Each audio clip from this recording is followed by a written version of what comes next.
Դուք պատկերացնում եք, որ սիրելի Էմանուել Մակրոնը կամ Դոնալդ Թրամփը Ֆրանսիայի պարլամենտում, ասամբլեայում ազգային կամ կոնգրեսում ասի, որ ես որոշ բաներս թափ կտամ։ Դուք պատկերացնում եք, որ սենց բան լինի։ Դուք ձեր երազի մեջ սենց բան կպատկերացնեք։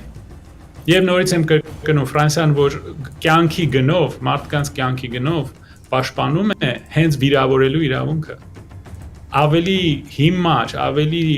կոպիտ վիրավորանք, քան Մոհամեդ Մարգարեին ծաղրելը ես չեմ պատկերացնում։ Ինչու է դա պետք անել, վիրավորել մահմեդականների զգացմունքները, ինչու եք դա անում։ Ոչ, մենք ունենք սուրբ իրավունք, խոսքի ազատություն եւ վիրավորելու ազատություն։ Բայց մեր դեպքում պարոն Մակրոնը համարում է, որ հայերը լինելով Ֆրանսիայի երևի գաղութի պես մի 4-րդ կամ 5-րդ Չ կլասի երկիր, հայերը արժանի չեն ունենալ նույն իրավունքները, ինչպես առաջի կլասի ցիվիլ ֆրանսիացիները։ Մենք երևի արժանի չենք։